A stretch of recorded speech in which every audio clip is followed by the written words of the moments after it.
Hello everyone, this is Daniel Marchena with XDA Developers, and here today we're taking our first look at Android Pie running on the Samsung Galaxy S9.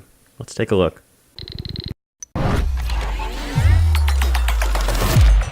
So what we have here is a very early development build from Samsung of Android Pie on the Galaxy S9. Now you may have seen on our portal site the Galaxy S9 Plus build with the screenshots we had, and you may notice some differences between the two pieces of software. It looks like this is a later piece of software in some builds, but in other things it looks like there's actually a regression in the way the software works. So this is still very early on in Samsung's working and modifying Samsung UI 10.0. But we believe this is the general direction that we're going to see Samsung moving in, for better or for worse. So for starters, we're going to go ahead and take a look at the lock screen. The lock screen has seen an overhaul. We've got these new colored icons underneath the phone and camera swipe up. And then we've also got this newly designed, very reminiscent of Android Pie, but something that you'll see throughout the rest of the interface as well, these heavily rounded corners for the lock screen notifications. You can swipe on these and then it turns into the full screen view here with the notifications, and you can act on them just like before. Now on the older builds, you used to be able to act on them on the right side of the screen. It looks like they're taking up the entire bottom like Android Pie does. You can swipe them away, you can half swipe them to get to your actions as well and your notifications just like normal. Tapping out of it will bring you back to your normal screen. Samsung still has not gotten away from having to swipe to open a notification. If you double tap it, you'll see it says swipe to open, and then it will go ahead and open our notification. So this brings us to the base UI of Samsung Experience 10.0. Now, like I mentioned before, there are some things that are going to be staying similar and some that are changing. The general layout of the home screen is very similar to what we've seen in the past. Now, this is an AT&T phone, so all of the AT&T bloatware gets pre-installed once we went ahead and flashed the software. You have Bixby off to the left here. That has a slightly new look and feel to it, but generally I'm not noticing a whole lot of differences. Now you will notice this top probably third of the screen here with this big banner. This is the design language that Samsung is moving towards. We're going to see this throughout the UI. It's something some of you I think are going to like, and some people are not going to like it because it definitely removes from that information denseness that a lot of us enjoy. So if we go ahead and open up the dialer first here. Now this is, I don't have all of my stuff synced to this phone, and I don't have a SIM card that works with AT&T since it's SIM locked, so I can't test a phone call. You can see screenshots of what the phone call UI looks like on the portal site that we'll link in the description. So over here we've got on the keypad, starts up here. It's a brand new UI with a search bar on the top, recents, contacts, and then of course your places over on the right hand side. This is following a lot of what Google is doing with their software, with putting the navigation controls down here on the bottom instead of having the tabbed interface on top. Personally, I really like the way this UI looks. Again, another thing you're going to notice throughout the interface is this dark black theme. Again, this is throughout the interface. Samsung is really pushing towards this AMOLED theme. Whether or not you'll be able to change it or not, we're not 100% sure, and we'll talk about that in a little bit. So if we go ahead and go back to the home screen here, the first main change that I think most people are going to notice is in the quick setting panel. So if we go ahead and pull that down, you'll notice that it's very reminiscent of Android Pie, and it also has these dark notifications. I haven't seen any inconsistencies as far as the few notifications I've received on this phone with dark texts on dark UI or vice versa. So it looks like Samsung is really working on this. Dark notifications is something that you can actually theme on Oreo builds, and it works fairly well. So I think Samsung might have worked out a lot of the kinks, giving us finally dark notifications that work pretty much uniform across all applications. You have your top row here with the round icons, just like Android Pie has. You've got your date and everything up here. This is a little bit more information dense than what Android Pie uses. On Android Pie, if you don't have a notch, it looks very low because the way the status bar icons sit, but this is information dense. So looking at the way this is set up, I don't think we're going to see a notched Samsung phone coming out. It just doesn't look like it's set up that way. But of course, the S10 could have a little bit of a different UI changing that. One of the major things that you're going to notice is once you swipe down, things drastically change. Now, this is something that when I look at it, it's very reminiscent of Xiaomi or EMUI from Huawei, where we've got this big time panel up on top here. Again, something you're going to see throughout the UI. And then these icons down below for the quick setting panel. And then, of course, you've got your brightness bar down on the bottom. You can toggle just like normal, turn on and off your settings here. If you tap the text, you've got a little bit more information that you can do there. And, of course, you can change your order, add buttons, everything that you used to. We're not going to go through too much of that. It really hasn't changed. But that whole interface has changed. Personally, I'm a fan of this. I like the way that this looks. But, again, if you like information density, this Android Pie is definitely not going to be the version of the OS you'll enjoy the most. So next, we're going to go on into the messages. Again, I don't have a SIM card, so this is just a test text to my wife that didn't go through. Now, I have this light UI here with the dark. Earlier, when I was messing around with the phone, this was a dark, just like these notifications here. This was the same color. I rebooted it, we were playing with some ADB settings, and it went to a light UI. So it looks like it is something Samsung is going to be changing with that auto dark mode that we'll be looking at in the display settings, and that is what is going to be changing. How much apps are going to change, we really don't know because the feature isn't fully baked and isn't fully working yet. If you go into the messages here, you see this would normally be like a bluish green color. It's just a standard messaging UI. I didn't see anything in the settings that would allow me to change it to a light colored UI. But again, this is still a very early build. You can also notice this rounded look down here. I think this might be a design language Samsung is going towards with the new phones. It is very similarly shaped to the curve down at the bottom of the S9, so the S10 might have that same kind of a curve. I'm not a huge fan of that. Maybe if the nav bar was black, it would be a little bit better. So that's the major change there. Samsung Internet also got an update. We have this up on the XDA portal that you can go ahead and download. It's got rounded textures and just revamped all around. Samsung really did that. They went ahead and revamped most of their software. I think it looks pretty good. The camera UI is changed quite a bit. So I have it sitting down here so you can't see anything, but the camera's working on this build fine. You still have your swipe down to switch to the selfie camera and then back to the back camera. Both of them are working on the S9. The S9 Plus does not have the front camera working, and the AR emoji doesn't work at all. On the S9 build, though, both of those features are functioning, so it looks like it's just a newer build. So the way to change your camera settings now, you can no longer swipe left to right. You'll actually see that activates touch to focus and touch to exposure with adjustments here. That's actually going to be right here.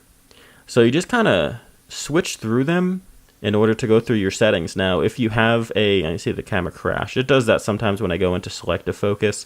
The old camera UI actually had that up here, and now it's here at your thumb. I think it's generally a good change. I still wish you could swipe between them up and down on the screen in order to go between the settings, but it doesn't look like that's something they're going to do. That was one of my favorite features, but things change. One thing that people will love, I know myself and a couple of others noticed that if you touch the shutter button and you moved it, it was actually zoom, and they've removed that in this build, so that's a very good thing. If you tap the little up button here, you've got a couple of more controls for like beauty mode, full feature mode, or full screen mode, your settings, your flash. If you go down into the pro mode, that is where your adjustments for your exposure, everything is very similar to the way that it used to be, just some tweaks and changes to where it's located. If you go into settings, you see this new settings UI. We're going to go into this a little bit more when we get into the settings menu.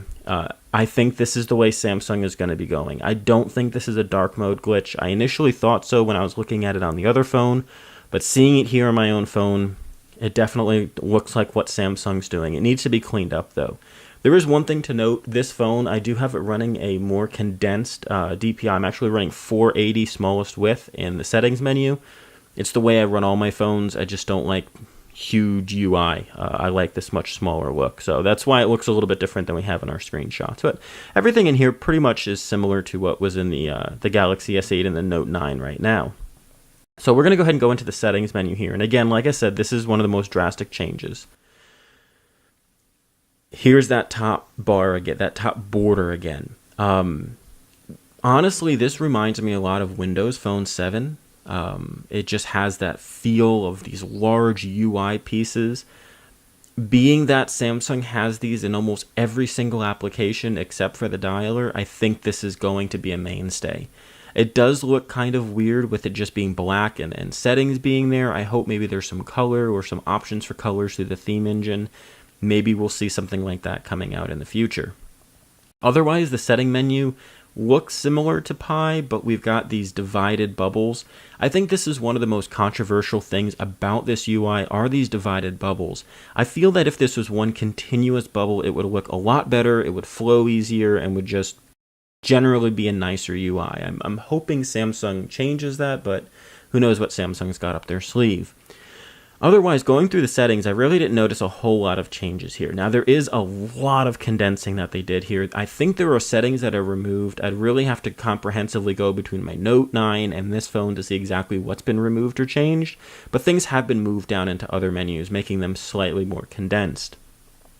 So here we've got the display settings. Pretty much everything is exactly the way that you're familiar with. You do have this new night theme. Now, if you saw our screenshots, this didn't exist up here in the screenshots. This looks like it was something new in my build. This still does not function. So we don't know what exactly it's going to do. I think it's going to toggle that dark mode like I showed you or told you about in the messages. I'll have a screenshot up in the article in the portal of what it looked like when it was dark. I think that's what it's going to toggle through, but again, we really can't say for sure. One thing I'm fairly confident about, this night mode toggle does not change this UI here.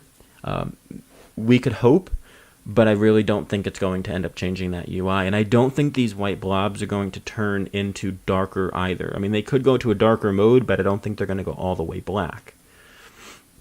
So if we go down here, we'll notice the other changes are in the navigation bar. We have these navigation gestures. This is very similar to what we have on Oxygen OS with the OnePlus 6.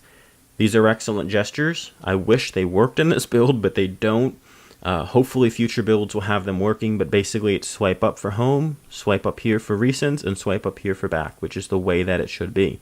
It doesn't show us if there's any way to access the Google Assistant.